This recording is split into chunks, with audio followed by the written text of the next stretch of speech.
to be speaking to you all today. Yeah, thank you for the time.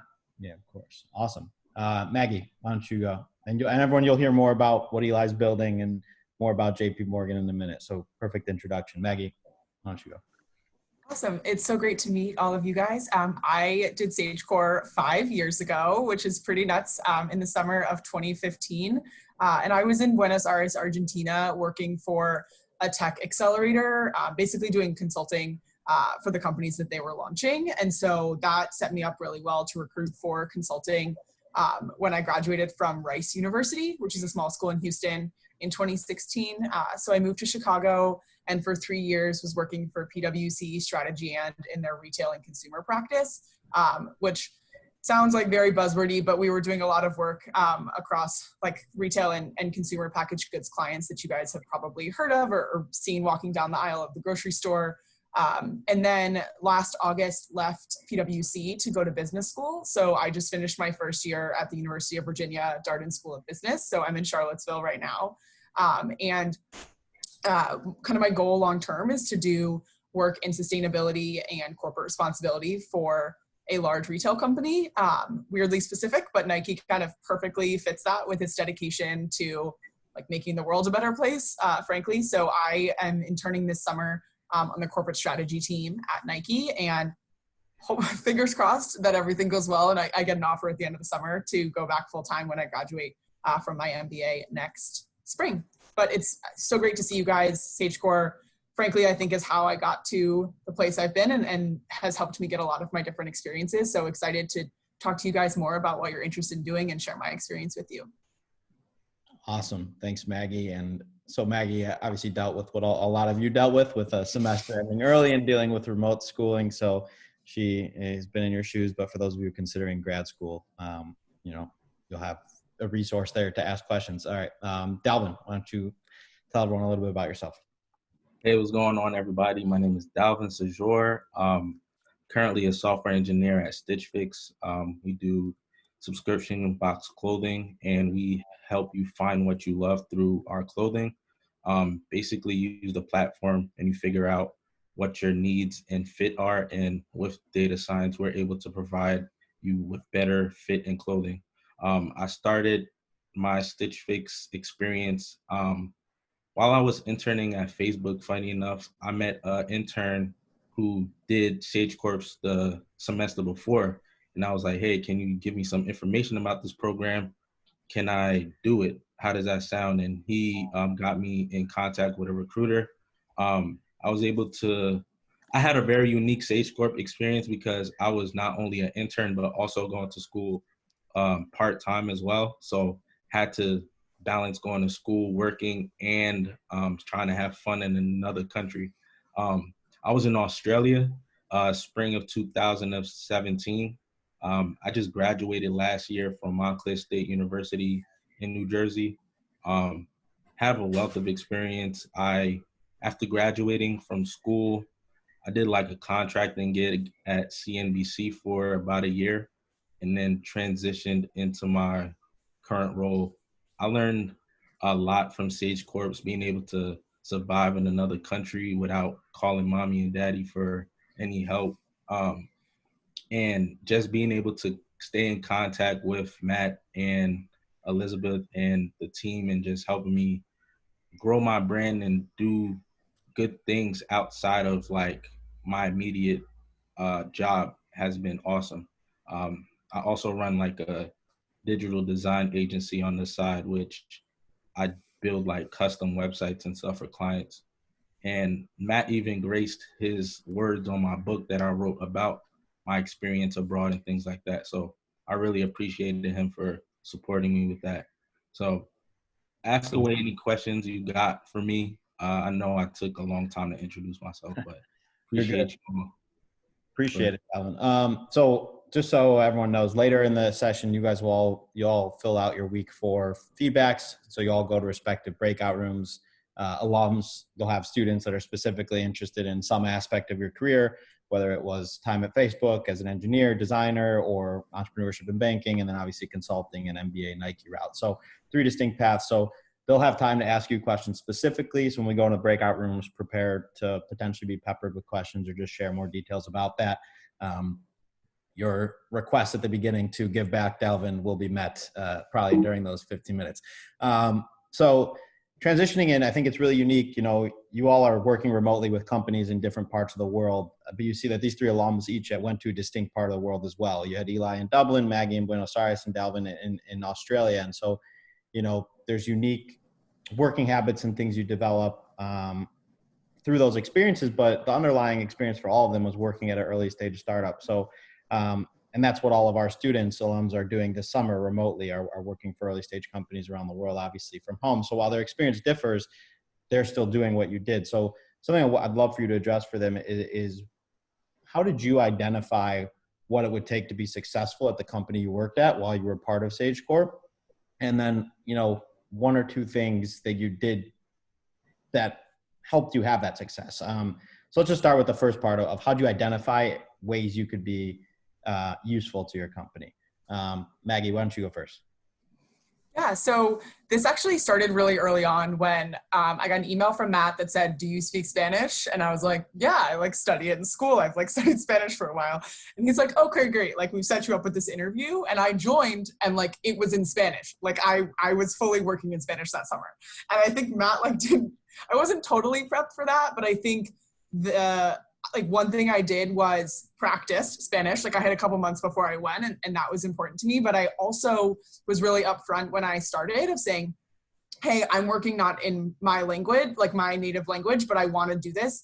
Can you help me?" And so if I was having trouble trying to come up with words, they would help me. And actually, I think a lot, you know, they did speak English as well, but I think that my startup and the people I was working with were impressed by the fact that having come to their country, I was willing to speak their language instead of expecting them to kind of accommodate me as an American student. And so that helped me a lot with building trust because they saw how hard I was working to like talking about technology and Spanish. Like there's also a difference in like speaking Spanish and like navigating a country and then like talking about like technology. I was like, I know literally like the word computadora. And then other than that, we're like totally starting over. So I did send a text to Matt that was like, "Were you going to tell me that this was like an in Spanish workshop or internship or not?" But I think, you know, taking that step and kind of trying to accommodate how you act into their culture versus expecting the opposite will just help you build a lot of trust and will help them see the value of you being there. And I think this is harder to do in a virtual environment, but the other piece of advice I would say is to anticipate what you think they're going to need. So if they're saying like, "Oh, in a couple of weeks, we've got a presentation coming up," you say like, "Okay, great. What can I be doing to help?" And start to pull materials together for that before it's an assignment that they're saying, "Hey, can you help us with this in 3 days?" Because then you'll start to get bigger and bigger projects because they see how ambitious you are. I was given like on a couple weeks in a presentation, they were like, "Hey, we're presenting for grant money. Can you build the deck?" Again, in Spanish. And I was like, "Sure." And then they're like, "By the way, this is for $2 million. And I was like, "What? Why would you trust this like undergrad intern with this in another language?" And they're like, "It's fine. We'll like fix your Spanish, but we will, you know, you've shown that you've really dove in as you got here. And so you're able to get some really interesting experiences by working ahead instead of just waiting for them to send you assignments." And I know that can be a lot harder in a virtual environment because you don't have the like water cooler chat of like, "Oh, what are you working on? How can I help?" But just sending that message that's like, "Hey, if there's anything I can do to help you," even if it's, I mean, you're not going to, luckily not grabbing coffee or anything like that. But if there's even small tasks, it'll just help you to start to build trust, and you'll get larger and larger projects over the summer that will help you have such great things on a resume and learning to help you launch into the careers you're hoping to find after. Totally. I think that's great. And it's something we addressed at our orientation, right? But stepping up and asking for more work, there's always stuff to be done, but you have to be willing to bridge that gap. So I think that's a great point, Maggie. Dalvin, I'd love to hear from you and frame it also through the fact that you were taking classes while you were abroad. So you were balancing school and you were balancing work. And I think some of our students this summer are balancing that in some ways. They're remote, maybe they have part-time jobs in their hometown, or they're taking spring classes remotely, but also something that I think is a beneficial lens to think through throughout all of our careers is how we balance multiple responsibilities. So I'd love for you to balance how you were able to have success at your company in Australia while also working part-time, or I mean, in school as well. So for me, I kind of like talked to my CEO and made it clear what was my like commitment and level to do everything, and try my best to under commit and overperform. So try to perform to the best of my abilities on the task at hand before I started trying to bite more than I could chew, which really helped me be able to create strong relationships with my CEO, the CTO, and also be able to make sure that I had the mental space to function. Because I know in a startup environment, you could feel like you don't have sometimes have a voice to say something if you feel like you're getting over a lot of work or something like that. But you need to let people know early and often what you're able to manage and deal with, and that will make the relationship much smoother. Also, I had to learn how to ask, like, do my due diligence, time box for like 15 minutes, 20 minutes if I'm suffering, and then ask for help. Because when I was working, I was a developer, so I was in a new code base. It was my first time learning how to code, and I was working with the CTO, and he was very busy because he was building the entire app. So I had to try my best to get in where I fit in. Like, hey, can you help me for 5 minutes with this? And at the same time, try to do all I can before I asked for any external help. But also at the same time, I had to make sure I was giving time to my schoolwork as well. Um, it's funny because for my study abroad program, to be fully transparent, I only had to have a D to pass. So it was like, oh, I have a wider margin for error versus most of us that's now working remote and going to school. So I had like a more like margin for able to do my schoolwork, balance startup life, and still enjoy all that offered, because it was kind of like, it was just an interesting time. Like, I studied abroad, and I really think letting your people that you're dealing with know early and often how you're feeling and things like that will make the internship much better. Appreciate that. I think it's a big takeaway. A couple, right? Being transparent in how you're feeling, especially as you all are working remotely, and feeling comfortable in reaching out to your advisors and people at your startup. But something else I think that's important for you all, especially with your remotely and balancing time zones, are how do you get in where you fit in, like Dalvin said, right? You know, you're trying to make sure that you need and get the advice you need, balancing a time zone or balancing your boss's schedule. So don't be afraid to send that Slack message and see if you can borrow time on their calendar and things like that. So it's important to keep that in mind. Eli, how about yourself in Dublin? You know, what were things you did to be successful? And what did you, as we bridge into maybe the next part, what did you take away that you used in your career and moving into banking and now? Yeah. So for me, during my time, my internship in Dublin, one thing that was very valuable for me to do was to be very, very forward about looking for work. And so I would ask my managers, you know, what can I do to help? And when they would give me answers, be very open to what it is that I would be willing to do. For example, one of the biggest projects I had while I was working in Dublin was to edit a video tutorial of how to use the firm's app, and they were gonna be showing this video to like Twitter and Facebook because they were potential partners of theirs. And I had no video editing experience prior to getting this assignment. And so I just really committed myself to learning Adobe Premiere Pro and threw myself into the project. And fortunately, I was able to execute it pretty successfully and delivered a product that they're very happy with.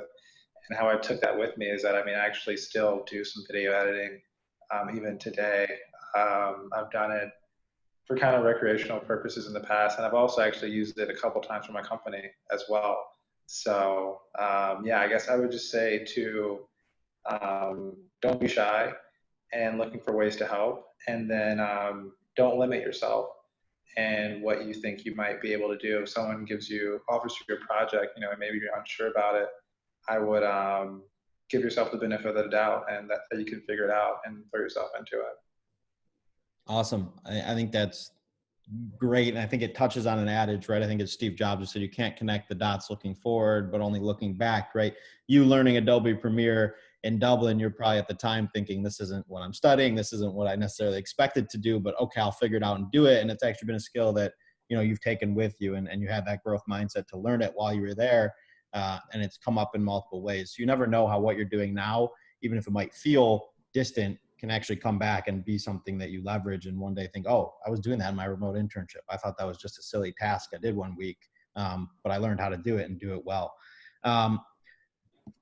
Awesome. So I would say all that's great. Before we kind of jump into career trajectory stuff, let's do a rapid fire, just like 1 to 2 you've learned in your experiences. Start like one startup adage that you think is important for the students to have, like a quip, that you've taken away at some point in your career for them. Maggie and Dalvin look like they're thinking, so we'll go in reverse order and let Eli start, especially since you're working on Wallace White right now.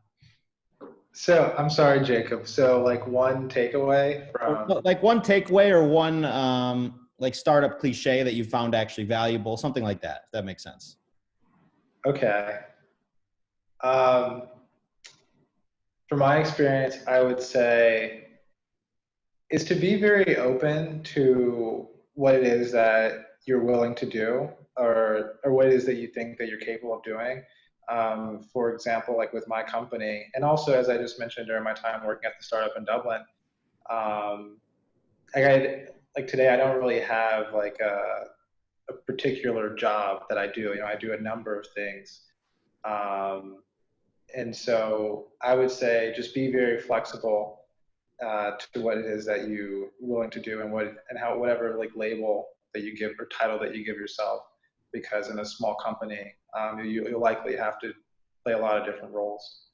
Cool. All right, Maggie, why don't you give your...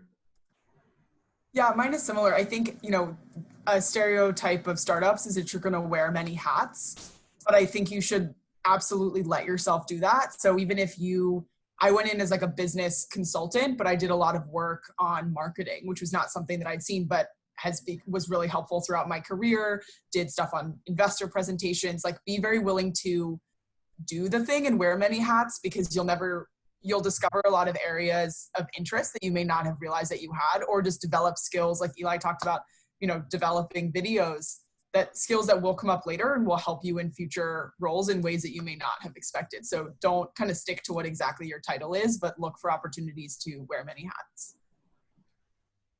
Awesome. Dalvin? I think for me is get feedback early and often. I know we have this built-in A-type personality where we want to get everything perfect, but what you find is that if you wait too long to get that feedback at every step of the iterative process, you're going to come up with this end product and it be exactly what people don't want. And as a software engineer, I have this step where I just need to do little tidbits, throw it out into the world, get feedback, and then continue going. And I do that in my own personal work as a developer, where I tease little projects that I'm working on. Like, say if I got like an audiobook coming out, I put a little snippet up or like a little like graphic to gauge what people's interested in or not. And if they are, continue with it. If not, let me scrap it or try to refactor it to make it look better. But that is kind of like a key piece of wisdom I could share. Awesome. I think that's a great one, right? You're doing some real life A/B testing, but for you all, right? If you're feeling like you're in a void, get feedback from your advisors, ping them on Slack, whatever tool you're using. Don't be afraid to reach out. So that kind of bridges on their startup life and what they're doing. But part of this is, and I think what they look to you all for as well is what's to come next, right? And so I'd love to talk more about your careers, both as an engineer, as working in banking, as working in consulting. I think all three of those fields fit into what our students would like to do, whether they're business students or engineers themselves. So let's start at entering the workforce, because that can be really cumbersome and difficult process. So I think framing it, let's start here with, how did you leverage your Sage Core experience while interviewing for that next internship or that full-time job and experience? Now, obviously you all worked in person abroad, but a lot of these students are going to have companies on their resumes that are still abroad and should attract the same allure to recruiters. So I'd love to talk about how you spoke through your Sage Core experience with people who interviewed you afterwards. Let's have Dalvin, you go first this time. So for me, it was awesome being able to, like, because for some weird reason, every time I would talk to somebody about Australia, they would have some weird connection, like, oh yeah, I visited there, or I had a fun little time there on vacation, or I did study abroad there. So that little nugget of connection that I used in my interviews or in just casual talk in the workplace allows me to remain top of mind. What has also helped me with my career trajectory in that aspect is I'm not afraid to reach out to my CEO and chat. Like I set 30-minute conversations on anybody's calendar if they have a time slot. And that's empowering, because first day I walked into Stitch Fix as an intern, I emailed my CEO, told her I was happy to join, and she responded, and I'm like, oh, that's awesome. And I wouldn't have got that if I wasn't groomed through Sage Core, because I'm working with a CEO or CTO who's worth like a lot, and they're so down to earth in the connections I shared with my CEO, Matt Barnett. Like it just reminded me that at the end of the day, CEOs are regular people, and if I could talk to them, they're not scary. Like they have opinions, and they want people that are at the start of their career to talk to them, because it keeps them fresh on their toes with what's going on, because we see what's happening, and it helps them be able to do a better job. Awesome. I think that's great. Eli, I want to jump in and maybe talk about how it helped you leverage a career in banking, or what you did to enter that field. I know that's a attractive avenue. So is consulting for fresh out of undergrad. Yeah, so my experience at SageCore was very, very, very valuable and helpful for me in terms of entering the finance industry. So one thing, I mean, definitely the studying abroad, the global aspect of it was very interesting to my potential employers at the time. The fact that I worked in Dublin, and I think what was really unique about SageCore is that, like, a lot of people, it's very common for students to study abroad, but to have interned abroad is very unique, I think, and so that was a very good talking point. But given that this class of SageCore participants, they're not going to, I think that you said that they're working remotely, for at least for the finance industry.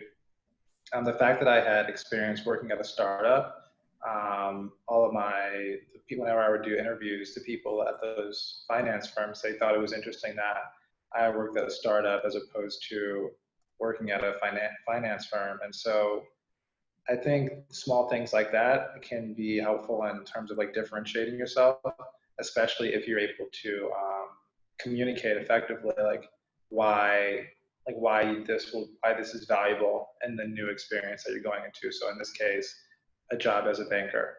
And I was able to do that effectively because there were a lot of great takeaways I did have. So, yeah. Sweet. Thank you. And keep in mind, even though you all are remote, you're working for global companies. You're getting that experience in cross-cultural communication and understanding market dynamics, and you can still be able to speak to things. Granted, you're not there in person, and obviously that's a unique situation for all of us, as we're all, stuck where we've been. That's a separate talking point that we've already been over. So Maggie, what about you? How did this help you bridge into consulting, right? You said you worked in a business analyst type role, and I know some of our students are working in a similar role. and then helped you land a career at Strategy End. So, how did you articulate that and take that into an interview? Yeah, absolutely. So I will echo also what Eli said, that just working with a global company before graduating from college makes your resume different. And so consulting and banking both are really competitive jobs to recruit for out of undergrad at many universities that you guys are at. And so I think just literally like the fact that it said Argentina, like no one had looked at anything I did, but they're like, whoa, you're in Argentina? What were you doing there? And I was like, it gives you an in, I think, to talk about some really cool things. And even though you guys are remote, I will tell you, like being as a business school student now, recruiters completely understand because they're currently setting up remote internships for every single one of their interns. Like for Nike, they talked about how like a big part of signing is a sell story for Portland. And now they're like, oh yeah, the Nike campus is really cool. You don't get to come to it. So now we have to kind of build this other environment. So I will say like recruiters, everyone is going through what you guys are going through working remote. And so the fact that for you guys, it's a company that's international will make you stand out absolutely the same way that it did for Dalvin, Eli, and I. I think the other thing too, consulting preaches a lot about being able to learn quickly. You're going to jump onto a project and you need to start adding value to that team immediately. Ramp up times can be pretty short, especially when you're on projects that might only be like 3 to 6 months long. So onboarding for a month of that is too much time. And so I think I was able to talk about how in my 10-week internship in SageCore, I have done all of these different things and how I had like navigated, to Jacob's point, cross-cultural communication and adjusted really quickly and oriented myself to tech and what's happening in the market in Argentina, which is totally different than the United States, and how I was able to learn quickly. And using that as examples, I was asked like, what's the time that you learned about a topic really quickly?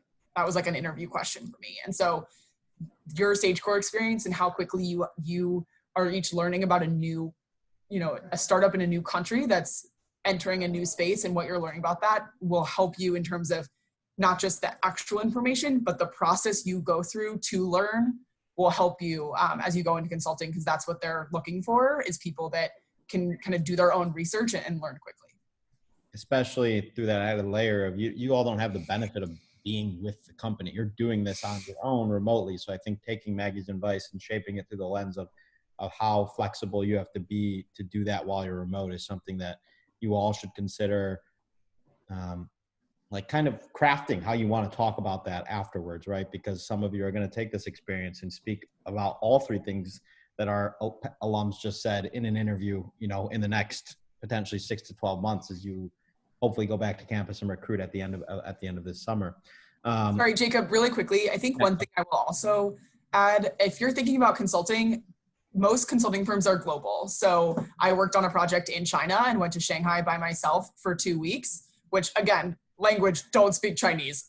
They were nice enough to like speak English to me because Chinese is harder to pick up quickly, but they're looking for people that have comfort working on global teams and working remote. I worked with teams in Mexico, China, Dubai, Egypt, from the United States. So your experience doing that as a remote intern now is actually unique in that I didn't have that experience when I was recruiting. I had physically been there. And so how you guys are managing cross-cultural communication while working remote is going to be a skill set that will make you stand out going through consulting, recruiting, and any company that has global, which is most of them now.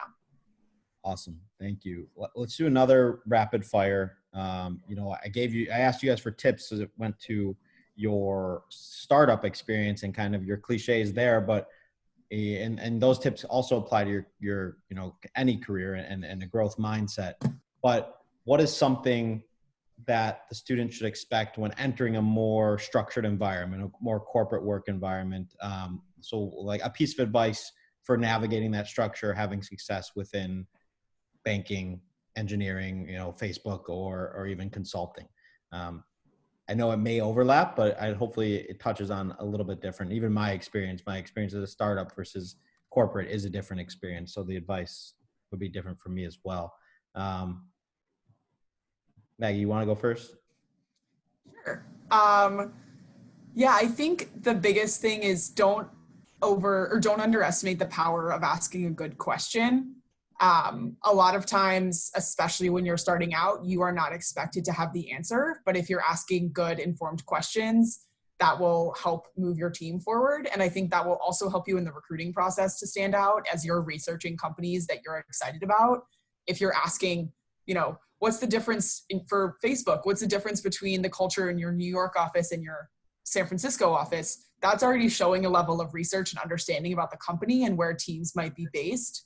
That is much better than other people saying, what's the culture in your office? So I think taking time as you are going through the interview processes, but also when you start, of how to ask a good question and not being scared to ask a question will really help you be a voice in the room that people are excited to hear from, instead of kind of being relegated to someone that early on is like takes notes and does the admin related to the meeting. Cool. Dalvin, why don't you give your piece of corporate advice as is, or whatever it is.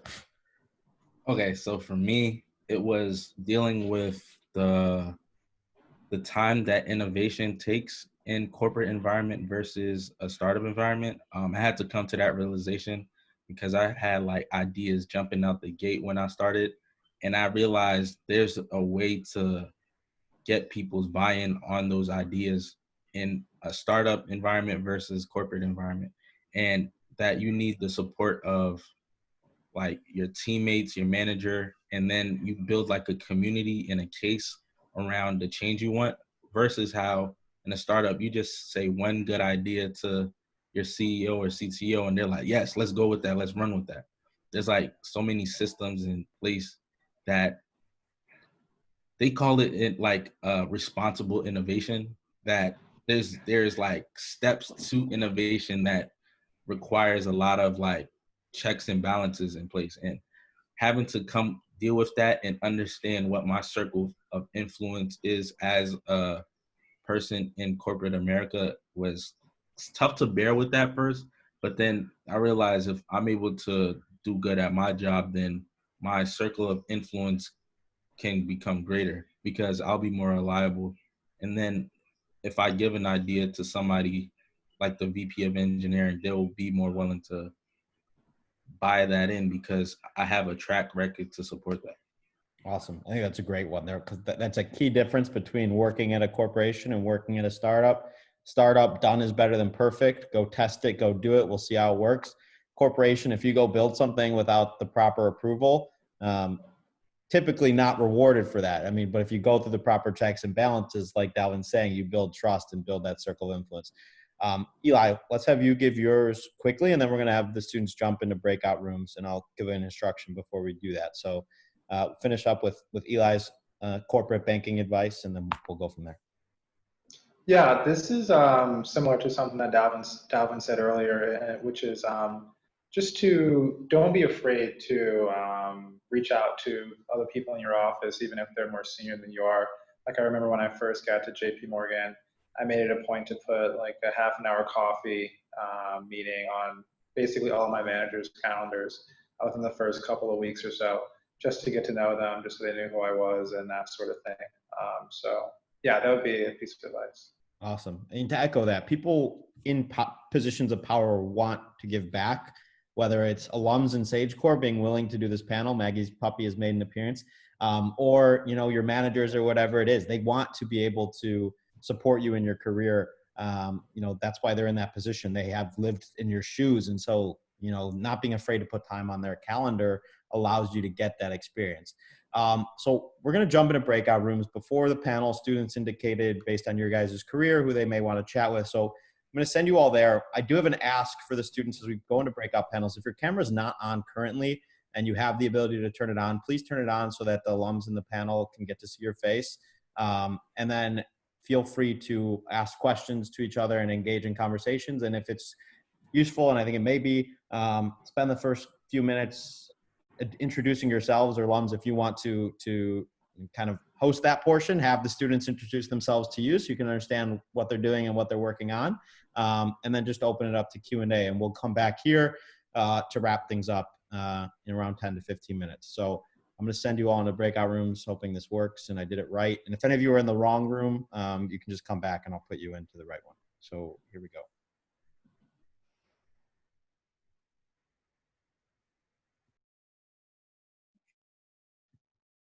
You should have an invite to accept somewhere.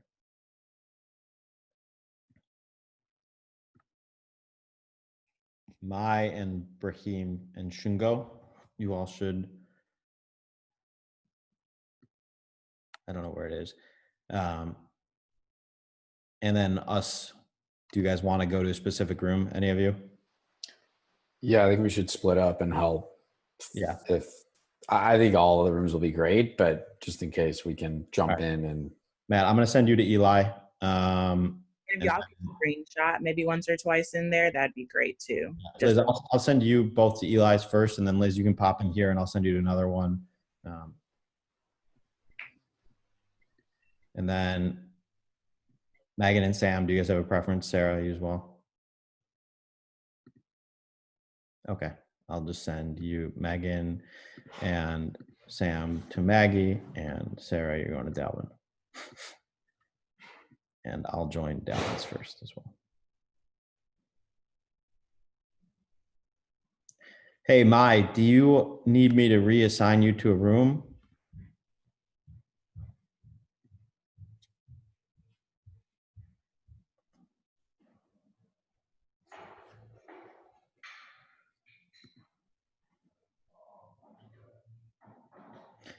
Hey, Mai, you should join the room with Dalvin. They're talking about design and Facebook, and he's an engineer if you want to join that. Otherwise, we'll be back here in 10 minutes. The market works in Burma has been a really interesting learning experience, and definitely enjoyed it so far. It's awesome. Allie, you want to fire off? Yeah. Hi, I'm Allie. I'm from Cincinnati. I go to school at Miami University. I'm a marketing major with an interactive media studies minor. And currently I'm interning with a company called Alum, and they outsource software development. They're in the US, which is kind of nice because the time zones aren't that different, but I'm really excited about it and looking forward to hearing more about your. Awesome. Sarah? Sarah works at Sage. I am at Sage. Oh, sorry. And You're good. Is Marge also Sage? You know, it's just myself and Sarah. Marge is one of our candidates. Oh, okay, cool. And our Wi-Fi is like acting up really bad, so I'm trying to like find the right spot in my house where it'll work. But I'm Marge. I'm a rising senior at Princeton. I'm interning with App Jobs in Sweden. It's a really, like, I love it so far. It's a really cool position. I think it's like, one of the coolest things for me is like, I'm not like a business person, and it's like kind of like a business internship. And it's been just so cool to see, like, to sit in on meetings and like kind of see like how like a business meeting at a startup goes. And it's been like just an awesome experience so far. And I've been helping to work on like a new solution that they have, and it's just been exciting. So yeah, That's awesome. Yeah, so this is the time if you have any like questions you want to ask. I've done a lot, so you could just fire off questions if anything. Yeah, don't be afraid to ask anything. Dalvin's worked at Facebook. He built a design company on his own, freelance, and then obviously is at Stitch Fix. So, you know, I know that you all have various experiences, but even if it's just about his experience recruiting, how he landed jobs, you know, no question is too small. And if you don't have any questions, I guess we can all just sit here, but I'm sure there's at least one or two in the room. Yeah. I was wondering about when you were talking about when you worked at, I guess you like with any type of work experience.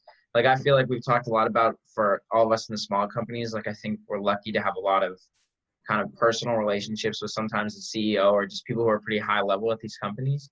Mm-hmm. And I'll just, like, in my experience, I feel like it's been really nice to be able to talk to the CEO all the time. But I feel like I'm always kind of consistently talking to her about the work aspect of it. Mm-hmm. So did you, like, what did you find that, because I also was like looking and realized, you know, about a week in that she's done, you know, all of these things that I'm like, wow, I'm so underqualified to even be talking to you kind of thing. And so how did you find time? Like, what did you find was the best time to like actually build just a regular relationship with them outside of the fact that you were just kind of like an intern or a new employee that had to ask them a whole bunch of questions to make sure that you were doing your job right, kind of thing? It was interesting because I think my CEO is very charismatic, so he initiated that kind of relationship. Like we would go to the bar or something after work, or there would be like little there'd be little work functions and happy hours at like my working space. So we would go together and we would just chat up about like his personal life, like how he got to where he was. And we even went to like a comedy show, which was cool. And it was just like, and if you don't feel as though you're getting that from your, like you feel like it's just strictly business, I feel as though you got to try to massage that relationship in, maybe just by setting up like a coffee chat or something like that. Because it's like you want to be able to understand the person you're working with on a full spectrum, and that like key like relationship you get with them will allow you to work better, because now you understand why they did this and went through this entire process. So I challenge you to try to like take it a little up a notch. Maybe if you're not getting that directly from them, you initiate that and then see how that goes. Cool. Thanks. I think that's a good point. I think, Klaus, if that means, you schedule a separate time to talk with Miranda just about her career. Like you say, hey, the work at Zigway has been great, but I'd love to talk with you just about you and what you've done, because I think that's fascinating. She's well accomplished, as you mentioned. So I wouldn't be afraid to do that. And so you're setting up the context to naturally be different, right? Already. Allie, did you have a question? You'd unmuted prior to that. Yeah, I was just gonna ask, what's been your favorite like job or project that you've done, and like why? I feel as though, and is that related to work or in general? Probably more work related, but if you Work have an related. answer for the other one, that's fine too. So my biggest feature to date is the one I'm working on today. Like for my job at Stitch Fix. So we don't currently have sign in with Apple on our like platform, and we're kind of like on a time crunch to get that done, because we won't be able to push for like updates to the app if we don't get it complete by the end of this month. So I've been helping like on like in the beginning of my job, I was just focusing on what I could do and waiting for work to be done and like hashed out, and then I just do it. But I've been playing more of a like manager role where I oversee what other people is doing. Like I'd pair with them. That's what we do in my company. I'd just hop on a Zoom call with them and watch what they do and ask them questions. And that allows like cross pollination to happen, because not only am I seeing what my like another person at my job does and have sympathy for them and empathy, but now they're not the only person that know how this works, but I do. And if they are to leave the company tomorrow, I have that knowledge and can help support the company if something ever breaks. So it's been a lot of responsibility, and I'm trying to get promoted this upcoming month. So I've been trying my best to just go above and beyond so that I have like a brag sheet, I call it, where I write down everything I did. So when the time comes. In my experience, has ever said like you can't do consulting based on what you studied. You're just going to have a different skill set. So I, for example, struggled on more of the quantitative stuff that Ryan would absolutely crush as a mechanical engineer. Like financial modeling was not something that I had comfort with, and so I had to learn. But I had done a lot of writing in undergrad and felt very comfortable with like all of. Oh, so what from SageCore helped me? Oh wait, what from banking helped me with my company, or what from SageCore helped me with banking? Like just from like skills that overall helped you in that area, like whether it be from college or from SageCore, like what did you find useful? Just to clarify, for banking or for what I do today? For banking. Okay, for banking. Um, so I studied history at Northwestern, and which is a very unique major. I was like when I was working at bank JP Morgan, just about everyone that I worked with, they had studied like business or accounting or something like that. And in interviews, they would always ask me like, so you studied history, why, like, how does that apply to this role? How do you think that you're going to be able to perform at this role? Um, and for me, the answer was, and this turned out to be true, I think in studying history, it helped my communication skills, or I was able to develop my communication skills significantly, both written and verbally. And I think in what I did as a banker and what I do today, communicating, whether it be writing an email or like putting together like a presentation or communicating something to someone in a conversation, it's been extremely valuable. And so, yeah, I would say like studying history, writing a lot of papers, communicating. And then I also actually did a lot of writing during my internship at Dublin, Ireland. And so, yeah, communication. Yeah. Thank you. What do you study? Economics, French, and finance. Okay.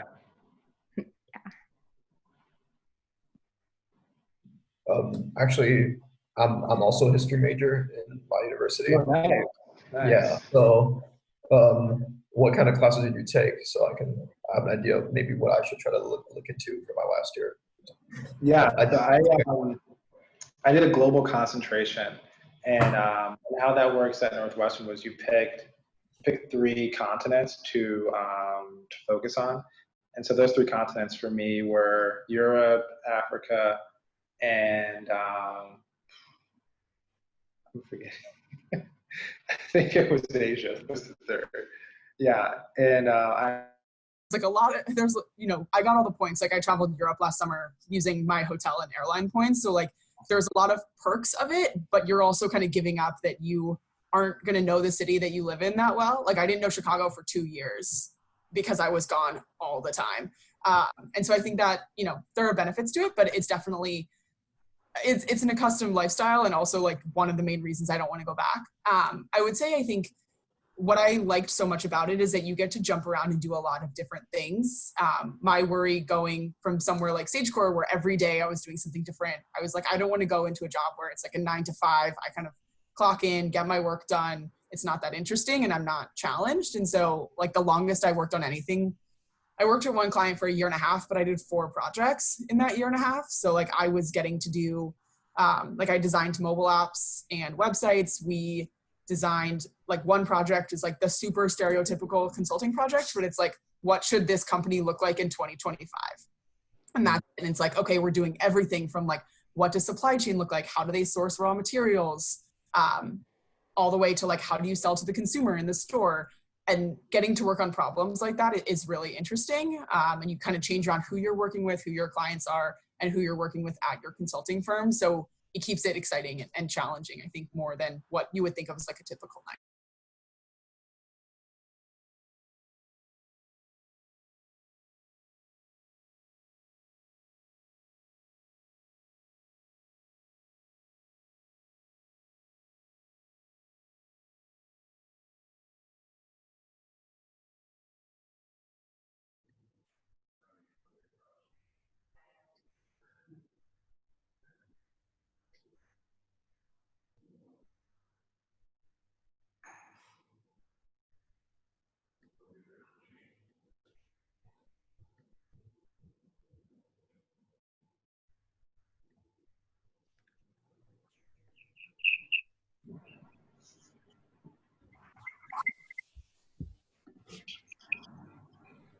Awesome.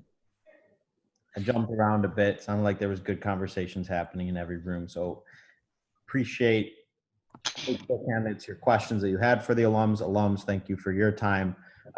Just by heads or hands, I know the alums enjoy this. As an alum myself, it's always great to talk about the SageCore experience. So that was a yes. But for you all that attended, did you find this useful and did you enjoy it? And what the alums have to say about their careers and paths.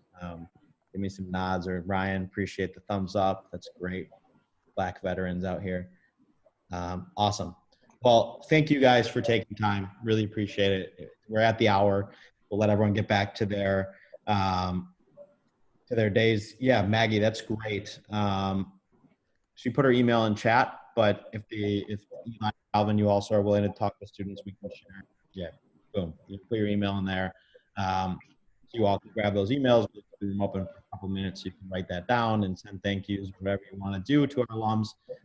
But for myself, Eli, Dalvin, Maggie, it was great to hear your perspectives. I thought your advice was great as well. I took a couple things away myself and really think that benefited everyone. And thanks so much for your time. Hopefully you hear from some of the students in the future with other questions and things like that. But I'll let all of you exit at your own pace and enjoy the rest of your Thursdays. And for those of you in the program, feel free to reach out if you have questions as you navigate the work experience, and we'll continue to be in touch with all of you. Okay, thank you, Jacob. Thank you, Matt, and thank you to all the SageCore students. It was a pleasure.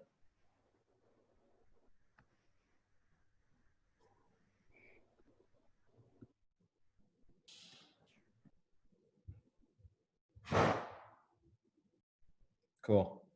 Bye, y'all. Bye. Bye. Bye, all. See ya.